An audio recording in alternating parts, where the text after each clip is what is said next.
Pessoal, queria pedir sua ajuda. Curte esse vídeo, se inscreve no nosso canal. Vamos ajudar o conhecimento a chegar ao maior número de pessoas. E não se esquece de ativar o sininho. Bons estudos! Então, quem gostaria hoje de ler o parágrafo? Agora eu vou passar, né, Flávio? Quem gostaria de ler o primeiro parágrafo, o sentido da vista? Então vamos, dona Ivanilde. Visão e audição.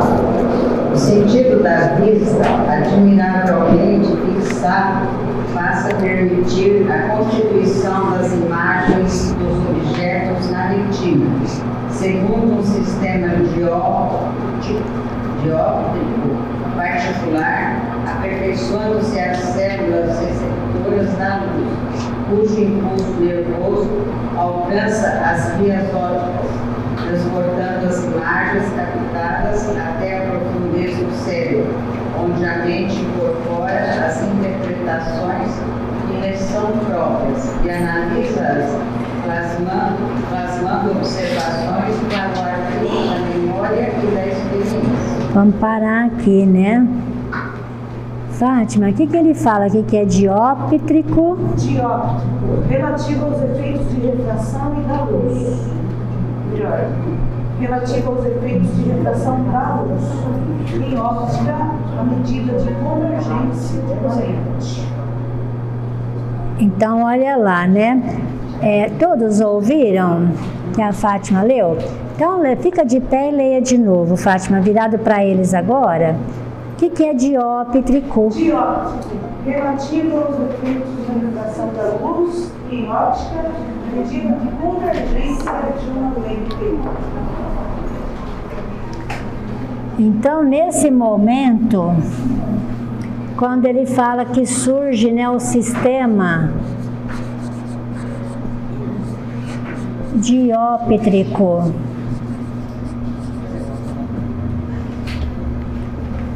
esse sistema aqui. Ô Neuza, que alegria te ver, hein? Obrigada. Que bom, deu tudo certo, já passou. Falta uma. Quinta-feira. Fez uma, agora é a outra. Isso, falta uma. Mais uma bênção, né? Então ele fala o sentido de vista, né? Admiravelmente fixado agora. Vamos lembrar aqui, assim, meu desenho, né, gente? Não é meio... Não tem, mas a gente vai falando o que é, vai se dando significado, tá bom? Então, vamos imaginar isso aqui, né? Então, esse aqui já começa a constituir o sistema de visão. Tudo que, na verdade, já entra aqui, né? Nesse aqui é luz, não é isso? Então, a nossa visão, aquilo que ele diz para nós, ele já começa a atuar na percepção e na refração da luz. Então, o que entra aqui para nós, ele já vai até aqui, ó, a luz vai até no cérebro. Aonde o cérebro já começa a identificar aquilo que lhe é próprio, ele já começa a fazer leitura, decodificar aquilo que já entra para ele, como imagem. Em princípio, se nós observarmos, se nós pensarmos um pouquinho, aqui não entra basicamente imagens prontas, o cérebro é que faz isso. O cérebro é que decodifica, ele que entende as informações, que dá as informações. E o que é que leva essas informações para o cérebro? A luz. Não é? Ou não? Sim. Sim? Apaga tudo, fica no breu. Escuridão total. Nós temos percepção de imagens? Não. Tem imagem espiritual. Mas aqui ele está falando da formação física da vista, né? E dessa constituição ocular. Então, nesse momento, a visão está se estabelecendo no corpo físico. com essa engenhosidade.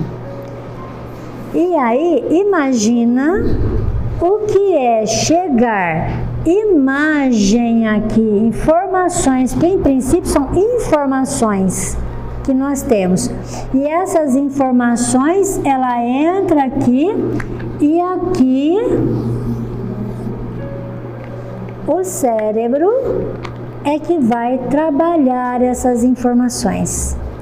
Então, imaginemos quanto levou para chegar até aqui para ligar esse mecanismo com o cérebro e fazer com que esse aqui, interligado aqui, transformasse isso aqui em informações, cores, dando cores, dando para nós sentido das imagens que nós captamos. Porque daqui a pouco ele vai falar da audição. Hã? Uma coisa que me chama a atenção é quando ele fala onde a mente incorpora as interpretações que lhe são próprias e analisa-as. Porque às vezes a gente pode ver a mesma coisa, mas interpretar de uma forma diferente, por conta dessa nossa bagagem. O espírito já tem isso, André. Por exemplo, eu tenho pânico de macaco, né? Eu tenho desse bicho. Olhar esse bicho para mim, eu não sei desde quando, mas trouxe informações que mexeram com alguns arquivos. Sim. Que eu tinha, né? Porque o cérebro interpreta daquilo de uma forma negativa, vamos dizer assim. Outras pessoas olham o mesmo animal e a interpretação é outra. Então, veja bem, e aonde estão as informações de interpretação? Na mente. Na mente. E a visão espiritual? A gente vê através do espírito, não é do popular? A gente nós não vamos entrar nesse aspecto nesse instante, porque a gente sairia numa divergência, numa outra parte, e que aí a gente perderia nesse momento, depois nós voltamos nele, tá bom? Porque seria uma propriedade também do espírito, tá? Lembrando sempre, tudo que nós estamos falando aqui são propriedades do espírito, que liga-se a um corpo, lembra lá atrás, o princípio espiritual, a mente, ligada sempre o princípio espiritual, que liga-se ao corpo. Então, quando nós falamos aqui, olha, na análise, a interpretação aqui, ele entra numa bagagem de informações que não são do cérebro, são do espírito. Então, tudo que nós vamos sempre falar, nós estamos falando de espírito. E às vezes, né, gente, as pessoas falam assim para mim, tudo é espiritual? Tudo é espiritual? Será que não? Nós costumamos interpretar erroneamente isso que a Andréa está nos falando agora, as nossas interpretações, porque todas as vezes que nós falamos de espiritual, nós imaginamos da influência do mundo espiritual sobre nós, e nós esquecemos que o espírito somos nós. Então tudo é espiritual, ou não? Não por influência de outro espírito, meu próprio. Nem influência, é tudo na minha característica espiritual. Então, eu entendi como influência. Não é. Por isso que nós temos em espiritismo uma ideia muito errônea das questões espirituais. Então, quando nós falamos assim, é espiritual? Sim, é espiritual. É do seu espírito. A gente já joga no outro, né? A gente está sempre pensando no outro espírito. Gente, aqui quem vos fala sou eu, espírito. Porque a gente não tem consciência disso. Claro que Porque às vezes não. você vai estar numa conversa, o meu espírito, nós não falamos eu espírito. Eu, espírito. Fala o meu espírito, como se tivesse uma coisa muito distante, né? Por exemplo, né, o ato de falar é espiritual. Porque sem o espírito não tem, o corpo não é morto, é inerte. Entendeu? Questão espiritual, tudo é espiritual. Porque está inerente a cada um de nós, espíritos. Isso aqui só se movimenta, qualquer célula do nosso corpo está em movimento, porque eu, espírito, estou dando vida a ela. Ou não? Sim, sim. Sai o espírito, o que faz o corpo?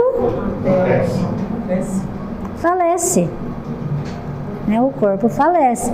Então, tudo é de origem espiritual. Não é de influência espiritual, é diferente? Diferente. Eu sou espírito imortal. Numa experiência física, eu não sou uma pessoa física com experiência espiritual.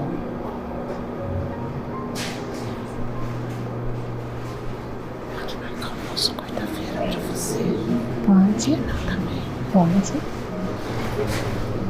Conseguimos entender essa diferença? Nós costumamos referir sempre a nós como se nós fôssemos um corpo passando por experiências espirituais, e não é verdade. E isso dá muita confusão em mediunidade. Porque eu mudo a posição. Eu, espírito, estou numa experiência física, então é natural que eu tenha propriedades espirituais. Por isso que eu digo para as pessoas sempre, eu estou vendo espírito, tá? É comum, pior se você não estivesse vendo nada. Não é? Mais natural do que ver espírito, sentir espírito, não tem. Nós somos um. Não é? Viver você morando. É? Para viver para morrer. Não, aí vai ver mais, né? Aí é que vai ver de verdade. Não é? Mesmo ter um corpinho também. Tá? Às vezes o espírito está vivo e você vê ele, sem ele estar. É igual o pessoal fala assim, ó, quem está vivo sempre aparece. Fala assim, quem está morto também. É verdade. Mas enfim, isso é tão importante a gente entender essa propriedade espiritual nossa, porque fica tudo normal, gente. É isso que é bonito. Tudo é normal. Então, sentir espíritos, ver espíritos, comunicar-se com espíritos é normal. Por que será que a gente sente medo? Porque a gente acha que não é o espírito. E eu acredito também que não é medo que a gente sente, mas a vibração, conforme a vibração do espírito chega, é como a gente se sente. Depende, viu? Mas normalmente a gente tem medo mesmo. É interessante isso, mas é verdade, nós temos medo. Às vezes está sentado assim lá, quietinho, de repente você faz que. Você já fica assim, né? Então, vou contar para vocês um episódio de ontem, né?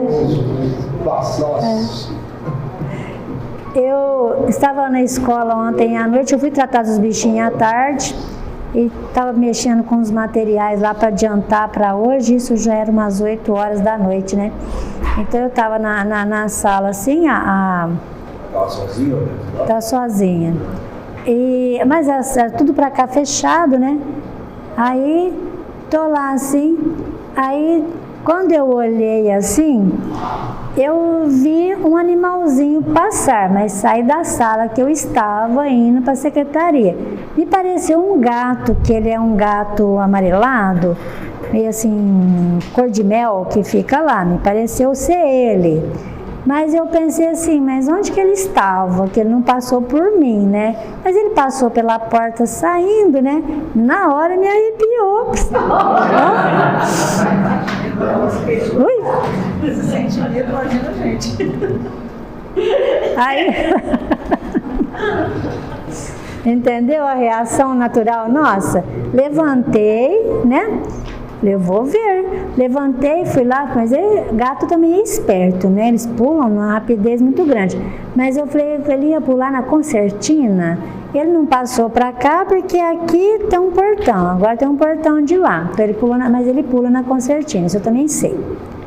Aí, mas enfim, a reação é imediata. E o arrepio? É o medo que a gente sente que faz... É reação química. É uma reação química do organismo. Uma memória que nós temos de autoproteção, né? Isso. Eu penso que quando a gente tinha assim, um entendimento espiritual, nós podemos ter condicionado algum comportamento relacionado com o sobrenatural. Com certeza. De repente nós não temos isso vivo. É possível, não é? Sem dúvida. Aqui, ó, essa sua colocação, Deus, ela é importante, como a Andréia nos falou. Lembra? A imagem chega e nós temos uma interpretação já aqui na mente. Funcionamento alguma coisa. Do espírito. Então, quantas informações que nós estamos trazendo de nós mesmos? Os adultos antigamente só falavam essas coisas pra gente. Ah, só de assombração, Lá né? na roça, é duas sem cabeça, é um bisonho. Vai ali, não, deve ter um bisonho. Vai ali, não sei se... Mas, gente, isso daí ficou gravado.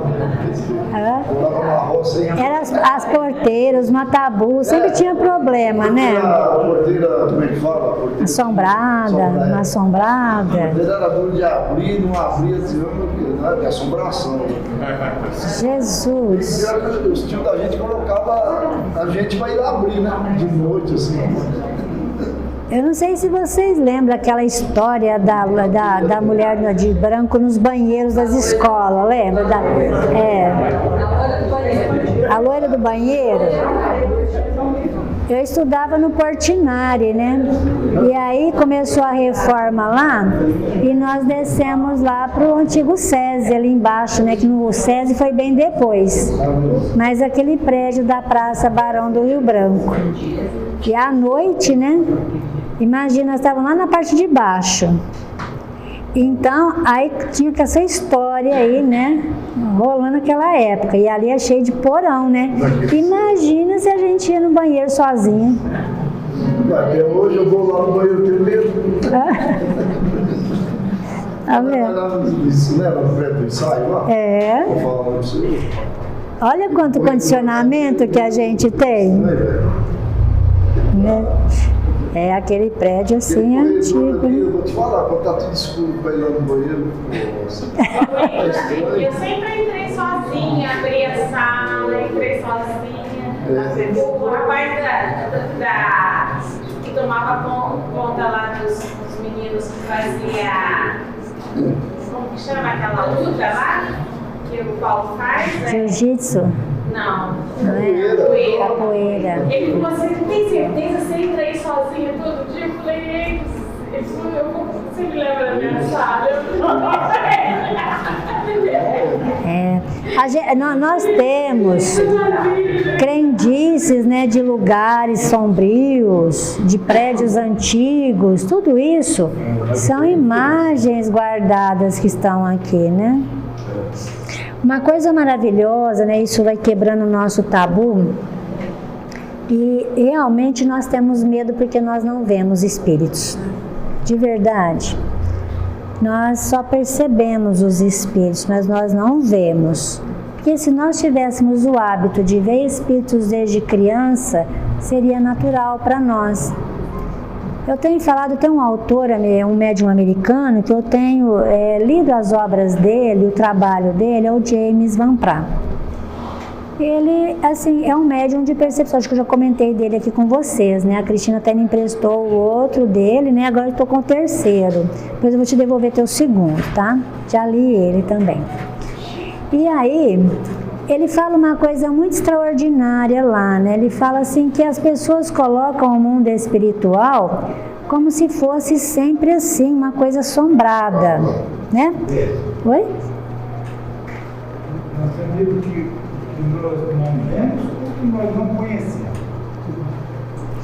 Eu acho... Pode falar, Flávia. Os dois. Eu creio também, porque nós não somos seres do mundo espiritual. Nós conhecemos. Nós vamos toda noite para o mundo espiritual, para onde a gente vive. Mas é onde a gente mora, né? Talvez essa questão de lidar, né, com o nosso mundo, que a gente não guarda a memória completa dele, talvez seja isso. Mas acho que dos dois mesmo, né? Mas o James, ele coloca a visão espiritual e aquilo que se vive, as construções, as cidades espirituais com muita beleza. Essa senhora, não que a gente não veja coisas feias também, mas mesmo essas coisas ele coloca que o ser humano, então ele traz o ser humano com as suas dores e naquilo que o ser humano se transforma por causa das suas dores. Ele conta um episódio. Ele estava fazendo uma conferência nos Estados Unidos e foram lá participar 2 pais do México. Foram lá e estavam na plateia e ele observava que do lado dos 2 pais, os 2 filhos pertenciam a gangues, né, no México, e desencarnaram por assassinato. E um deles, assim, que estava do lado, ele observou que estava do lado de um pai e o outro do lado do outro. Um deles, dos jovens que estava ali, estava bem aparentemente. Então, assim, mais lúcido. E o outro do outro lado, ele apresentava-se todo tatuado e com a parte da cabeça toda esfacelada, da forma como ele desencarnou. Então, ele causou uma impressão, assim, não de ver. Ele disse assim que o rapaz era agressivo, assim, raivoso, agressivo, este que estava com a cabeça toda esfacelada. Então ele ficou observando o rapaz e o outro, na verdade, se comunicava com ele, ele transmitia para este pai desse rapaz que estava mais lúcido e o outro lá, né, descontrolado, aquela coisa toda. Não teve como ele intermediar a conversa deste filho com seu pai. É revoltado. E quando o pai desse que estava com a cabeça, né, esfacelada, trazia aqui no estômago, ele observou uma coisa escura, que ele estava lhe causando uma enfermidade. Então, o James produzia vibrações que atingiam beneficamente essa região. Mas o que estava nessa região? O pai se sentia culpado da morte do filho. Os dois se sentiam culpados. Mas como esse se comunicava com esse, essa dissipou essa culpa. O outro não. Então, ele se sentia ainda muito culpado pelo filho. E o filho continuava naquela situação ainda imantado ali.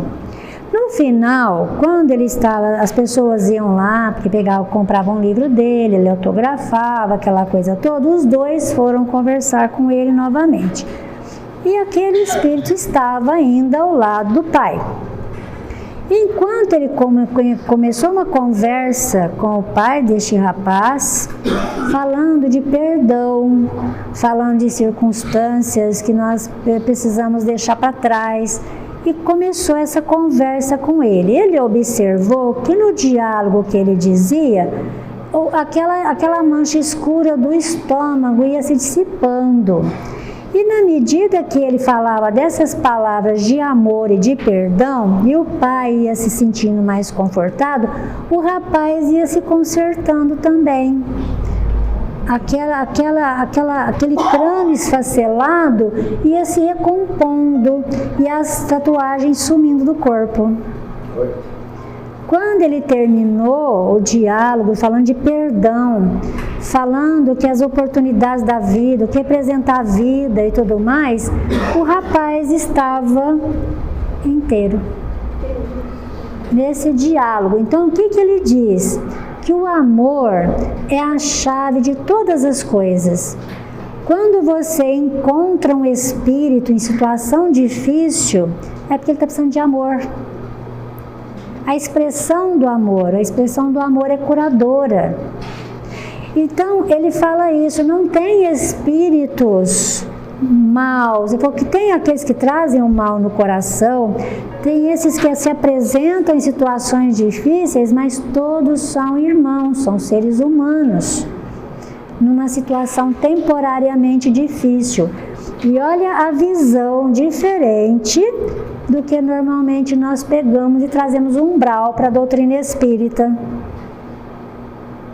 E temos uma visão de umbral terrível, e dos que ali habitam nós temos medo deles, dos que ali habitam.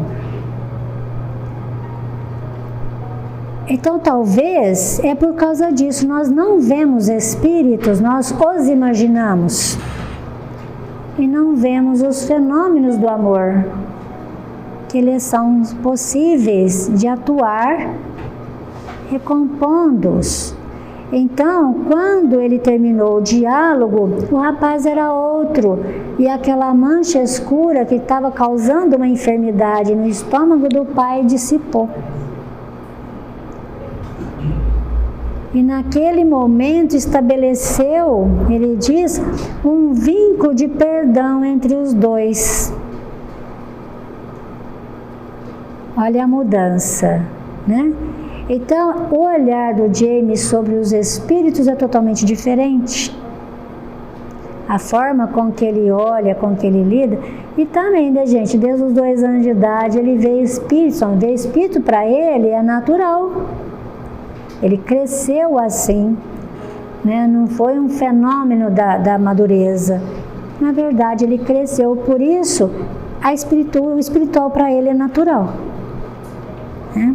Então ele conta coisas belíssimas a respeito disso, mesmo olhando as regiões. Ele falou que às vezes ele já foi levado a regiões inferiores, de grande sofrimento, e ali o que se vê é muito triste. Mas em nenhum momento ele traz aquele peso, aquela imagem tenebrosa de nada.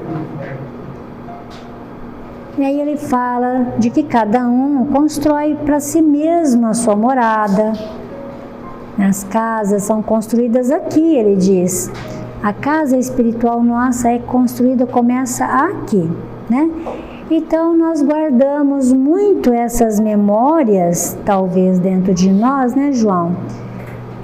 Do tenebroso, talvez, essa coisa, né, que nós trazemos arraigados dentro de nós e que nos faz hoje temer a tudo, né? A tudo. Vou contar uma história para vocês, né? Esses dias a gente estava chegou uma garotinha ao centro, né? E com a mãe procurando ajuda, porque ela tem a facilidade de ver espíritos e a facilidade assim de realmente ver e ouvir os espíritos. Isso é natural dela, mas há um tempo atrás ela disse assim que ela começou um espírito enforcá-la. Então isso estava acontecendo constante, às vezes ela está na escola, às vezes ela está em casa, né? Então, às vezes acorda com a pessoa enforcando. Eu falei, você vê a pessoa? Ela fala, vejo. Como ele é? Então, ela narrou assim para mim. Ela disse assim que ele é o demônio, né? Mas por que ele é o demônio? Porque ele tem um olho vermelho. O que mais que ele tem? Ele tem um chifre também na cabeça. Mas o que mais? E o rosto dele? Não. O nariz dele é igual ao nosso. E a boca é igual à nossa também. E como que ele é de corpo? Ele usa uma armadura, igual assim os chineses. Então dá para se perceber um pouquinho a figura histórica que a pessoa é, né? Aí Ela disse assim, eu falei, que mais? Então, aí ele tem na mão uma coisa assim bem comprida, aquelas coisas assim de Satanás. Eu falei, mas essa coisa de Satanás como é que é? É uma lança. A interpretação dela é uma lança mesmo, lança de guerreiro, né? Então, por que ele usa uma armadura? E ele usa lança. Ele é um guerreiro, ou foi um guerreiro, e tem algo com ela. Então, olha a interpretação dela sobre a questão como ele se pareceu. O rosto é igual ao nosso, mas os olhos avermelhados, e a questão que ela viu para ela, o chifre na cabeça. Bom, quinta-feira, o trabalho foi feito em favor dela, né? Foi organizado o trabalho na quinta-feira. Então, o nosso trabalho de quinta-feira é direcionado para tratamento de saúde. Mas naquele dia especial, a nossa surpresa, foi o primeiro caso já trazido para o trabalho e foi o caso dela. O Espírito se manifestou, porque ele já estava aqui. E ele começou a fala dizendo isso, eu vivo no inferno. Eu vivo no inferno, a minha vida é um inferno. Aí vocês acham qual a aparência que ele vai ter? Demoníaco. Entendeu, gente? Então, ele é o demônio? Não. Claro que não. Ele é a interpretação daquilo que ele se sente, da forma como ele se sente. Foi um diálogo muito produtivo, emocionado, né? Ele também. Ou seja, hoje a garotinha está super bem. Desde quinta-feira, né, que eu pedi para ela ficar em preces, desde quinta-feira não acontece mais nada, né? Pelo contrário, já está acontecendo coisa boa agora.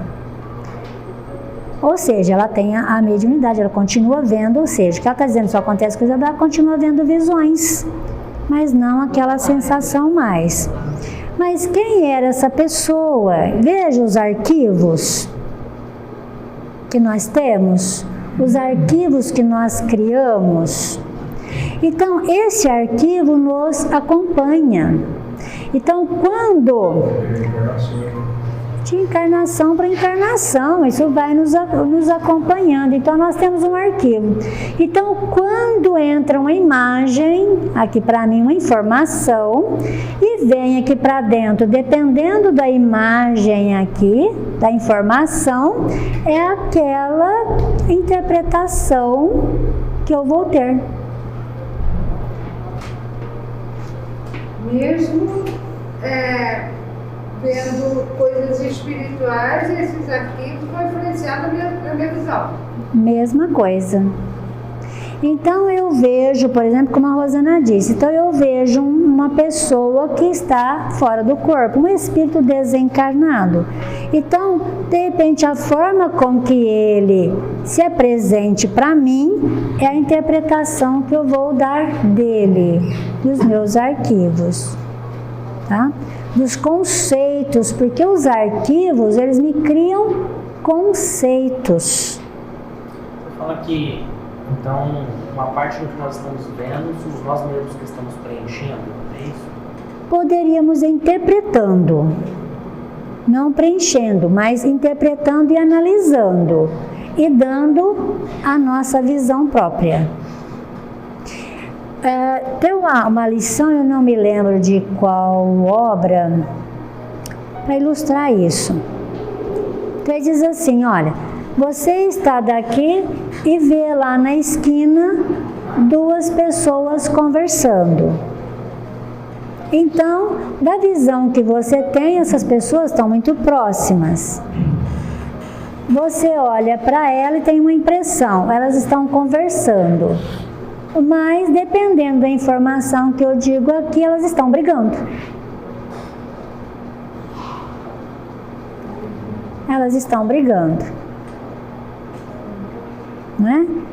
Então, eu tenho uma visão, aquela informação me chega, ela é interpretada de acordo com aquilo que eu tenho do meu arquivo e analisada e interpretada. Por isso que os espíritos, eles nos dizem que a vida terrena, em verdade, é uma grande ilusão.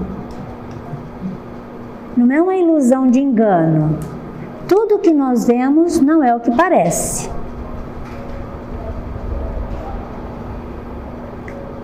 Estranho isso, não é? Fica difícil, não fica? Mas eles dizem, tudo o que nós vemos não é o que parece.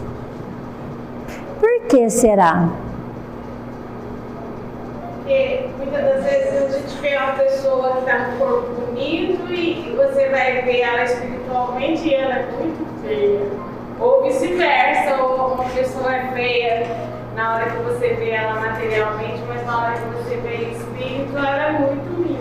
Mas isso é quando a gente está ainda na abordagem espiritual, mas na física mesmo, né? Pode falar, Márcio. Então quer dizer que eu posso entender que Platão já tinha visto isso antes de Cristo, naquela ação da caverna. Sim, o mito da caverna.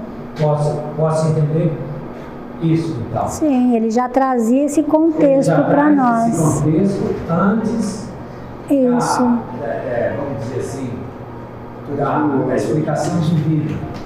Antes, dos acontecimentos, né? Olha o quanto que ele adiantou o conceito espiritual, que só apareceu há 150 anos. Por isso.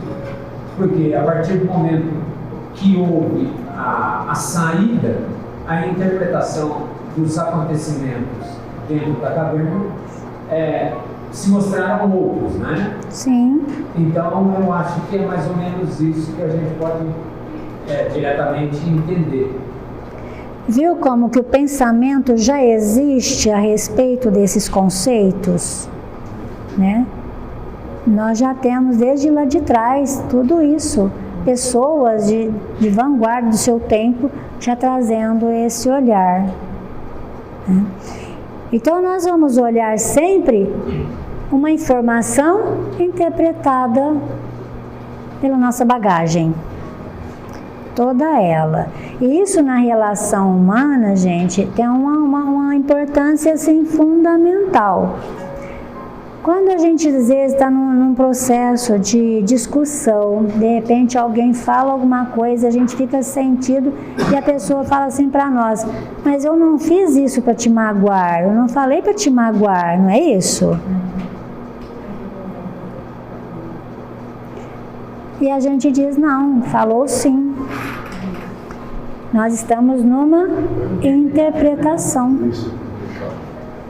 Na relação humana.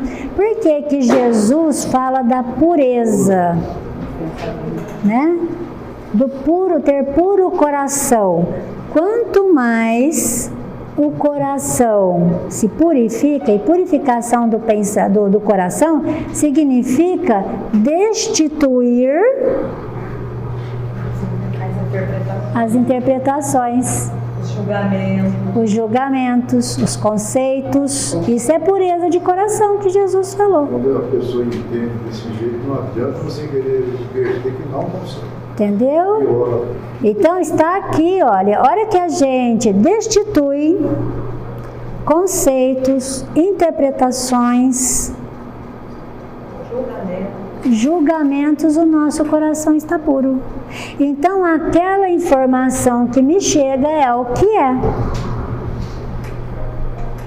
Eu não interpreto, aí ela fica que eu estou vendo aqui, mas não interpreto. Entende? Como é que funciona a nossa questão, a nossa vida na Terra? Por isso que é uma ilusão, porque eu não tenho conhecimento completo para entender. Sim. Sim. Nunca vi aquilo, não tenho como entender e analisar. Veja quanto o negócio é muito mais profundo, é muito maior. Então, o nosso exercício, na verdade, é começar a mudar nossos conceitos, ou parar de ter conceitos, parar de interpretar. Veja lá, ó, o Osmar, fala aí para todos, Osmar, o que Jesus falou sobre isso? Quem não tem pecado, que atire a primeira pedra. Quem não tem pecado, que atire. Ele falou uma coisa muito simples. né? Só para dizer isso, os conceitos, nós temos que mudar conceitos. E Jesus falou muito sobre isso, viu? Tem uma passagem dele com Simão Pedro na praça. Simão, um homem se esbarra em Simão, quase o derruba. E Simão acaba perdendo com ele a paciência. E então, quando Simão se aproxima de Jesus, e Simão fala a respeito daquilo, ainda está alterado, do homem que quase o derrubou, Jesus diz para ele: venha cá que eu quero lhe mostrar uma coisa. Atravessa a praça, entra numa ruela e entra na casa desse homem. Em cima da mesa o filhinho estava morto.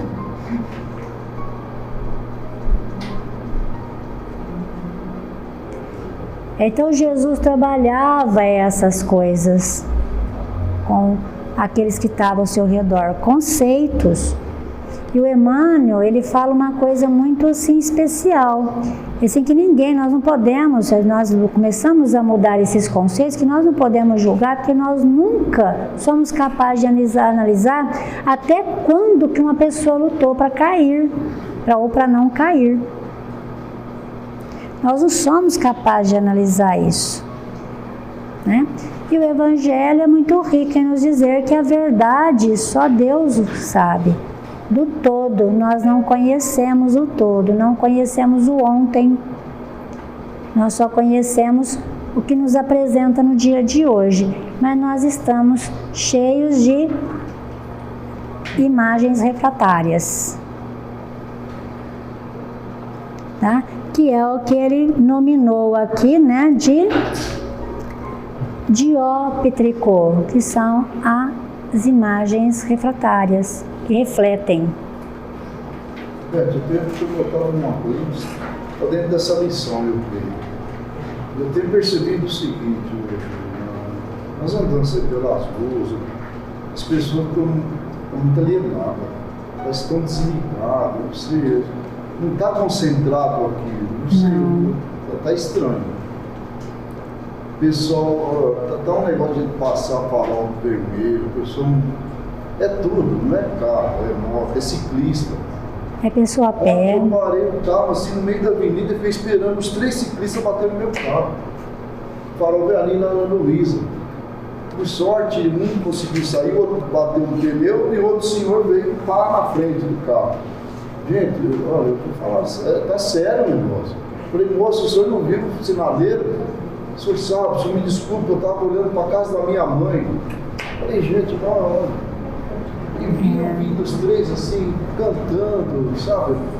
Assim, mas estavam, não sei onde eles estavam. Não estavam naquele. É interessante isso daí. Tá difícil. Talvez ocorra nesse sentido 2 fenômenos, né? Primeiro deles, que nós saímos ali não muito longe do passado com as ruas livres. E a gente podia andar tranquilamente pelas ruas. E isso não faz muito tempo. Agora as ruas não estão tão livres mais e nós temos muitos obstáculos pelas ruas. É o semáforo, é aquele quebra-mola. Então, e a par de tudo isso, o contexto de informações com que a gente está lidando todos os dias é enorme. Então nós observamos, eu falo de mim mesma, nós levantamos de manhã, o que eu já estou pensando? O que eu vou fazer na próxima hora. O que tem que fazer? Nós levantamos de manhã, já imaginamos que o dia vai ser pequeno, para tanta coisa que a gente tem para fazer. Então nós não estamos, aí você falou uma palavra muito forte, Osmar, nós não estamos focados no nosso presente. Não estamos. Isso eu venho notando de uns tempos para cá, sabe? Está diferente, porque eu sempre trabalhei na rua, a minha vida inteira, trabalhei na rua. Aqui em Batatais, em 2 anos, já me bateram 3 vezes, assim, farol vermelho. Mas eu acrescentaria uma outra observação. Nossa. Como a gente sabe que o pai aí de todos os nossos males é orgulho e egoísmo, eu fico pensando assim, ó, o nosso nível de orgulho e de egoísmo chega num nível tão alto que a gente acha que o sinal sempre tem que ser verde para mim, que a rua é para mim, que tudo ao meu serviço, ao meu favorecimento. Sei, eu acho que a gente anda tão assim, que a gente acha que tudo pode, a gente pode tudo, que as pessoas que esperem, o outro que preste atenção. Sabe, eu acho que eu fico pensando por aí, nesse nível de egoísmo nosso. E a gente entrou num nível de regras bastante grande, né? Que a gente vai ter que respeitar para conseguir dar o direito do outro, né? Aliás, né, gente, eu não conseguiria, eu falei isso para uma pessoa essa semana, eu não conseguiria dirigir na Índia. Vocês já viram? Entroncamento de uma rua na Índia, como é que é? Mas o interessante, a pessoa observou para mim, não tem morte no trânsito lá. Nossa Senhora. Gente, vocês já viram na televisão o entroncamento de uma rua? Na Índia, é um absurdo o jeito que eles dirigem ali. Né? Gente, atravessa tudo de uma vez. E um vai desviando do outro. É um negócio, sim, um fenômeno, uma bagunça organizada. Aquela lá é. Né? E as motos não usam capacete. Motos não usam capacete. E ainda tem aquelas motos, aquelas motinhas que carregam as pessoas, né? Minha nossa, o que é aquilo lá? É impressionante. Né? Mas assim, a gente acha que nós temos que aprender com eles, né? Vocês não acham isso? Já que quer bagunçar, tem que saber andar na bagunça. Que nós precisamos aprender com eles, porque eu já fiquei vendo, né, a TV mostrar, eles não batem um no outro, não derruba um ao outro.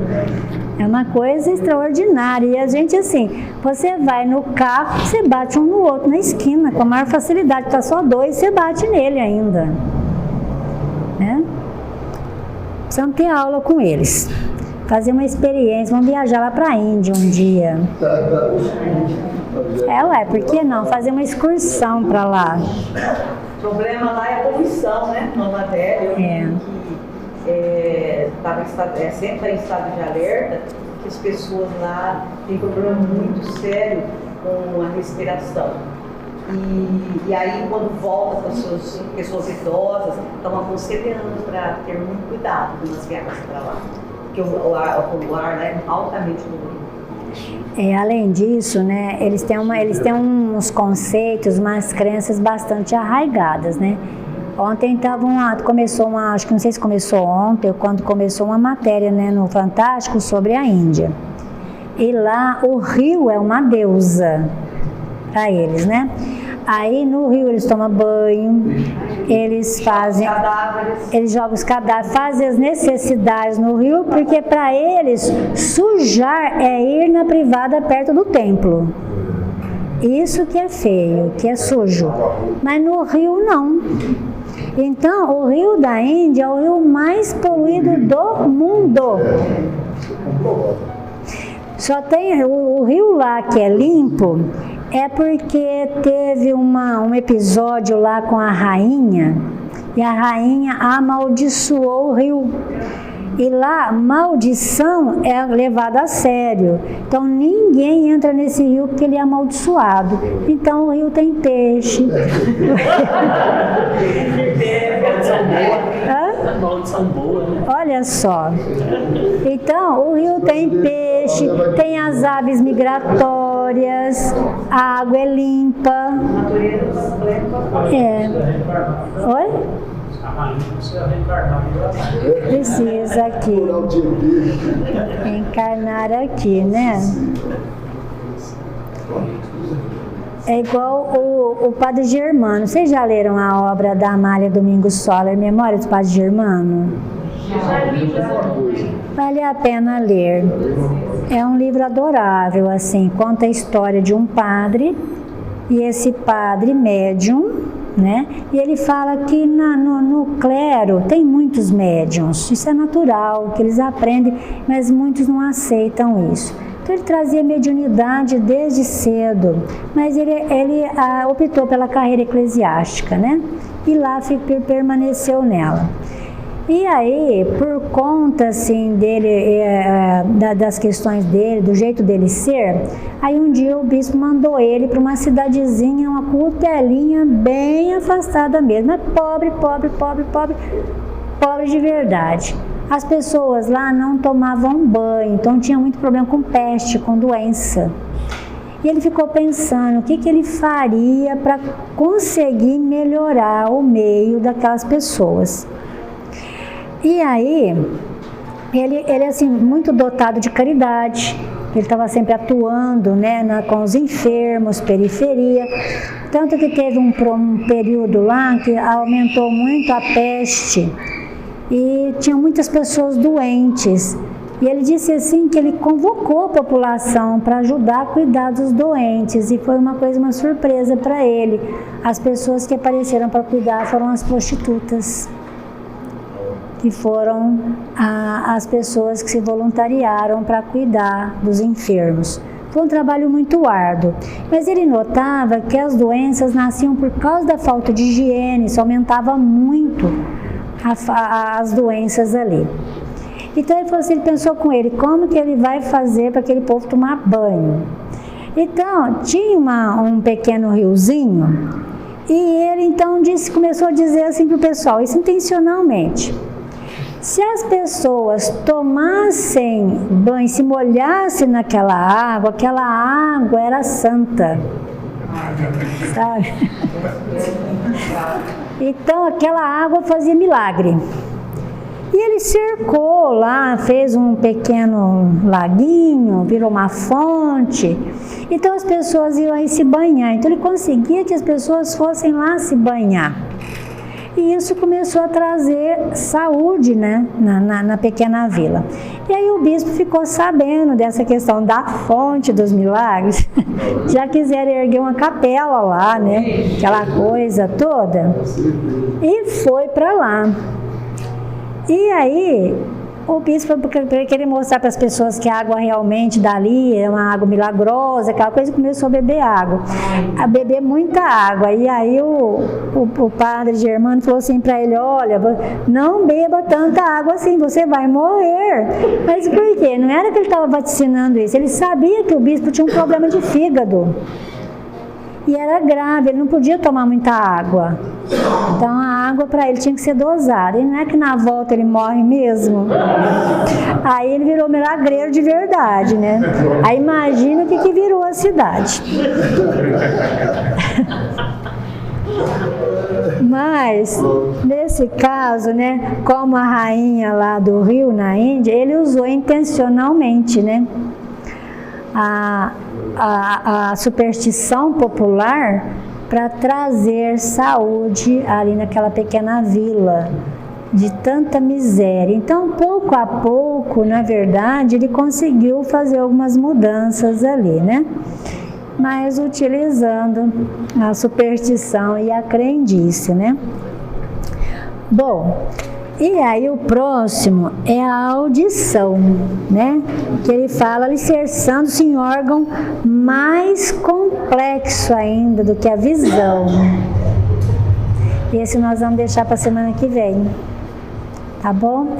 E já 4 minutos aí para as 9, então nós vamos deixar o complexo, mas leiam, viu, gente? Olha só o que ele fala, e a audição, alicerçando-se em órgão complexo, consolida-se no ouvido interno. Imagino que é isso, né? E ali no último parágrafo, né, ainda é só realçando aqui, né, que a Andréia nos leu, onde a mente incorpora as interpretações que lhe são próprias e analisa-as, plasmando. O que é plasmar? plasmar, materializando observações para o arquivo da memória e da experiência. Então, olha só esse complexo da visão. Então, a informação que entra é analisada, interpretada, materializando observações para o arquivo da memória e da experiência do espírito. Então, hoje, quantas vezes vocês acontece? Porque comigo acontece muitas vezes. Eu tenho certeza com vocês também. Eu já ouvi isso, eu já vi isso em algum lugar. Onde será que eu ouvi? Conhecer pessoas. Entende? Frases também. A pessoa fala uma frase, você já ouviu. Já associa a alguma coisa. Então, olha o que ele fala. Então, toda informação, ela vai ser aqui analisada, interpretada, vai dar um feedback para a gente, né? Ou seja, um retorno daquilo que a gente está recebendo, mas também vai sendo arquivada na memória e na experiência do espírito. Por isso que nada que o espírito vivencia se perde.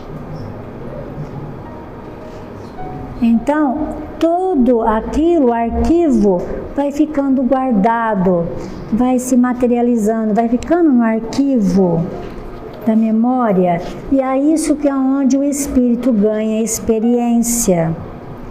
Então, olha o arcabouço extraordinário de que nós possuímos nos sentidos do corpo, que passa para o espírito as informações que ele vivencia. Assim são as do mundo espiritual que nós vivenciamos ali, que nós trazemos nos medos, nos pânicos, refletindo na nossa vida física, em medo, pânico, insegurança, que depois nós vamos entrar nisso aí para o ano que vem, dentro desse arquivo psíquico que leva a comportamentos na Terra estranhos, tá? Tudo certo? Então, semana que vem, a gente encerra esse e termina o microcosmo prodigioso também, tá bom? Passada a régua, alguém quer falar mais alguma coisa?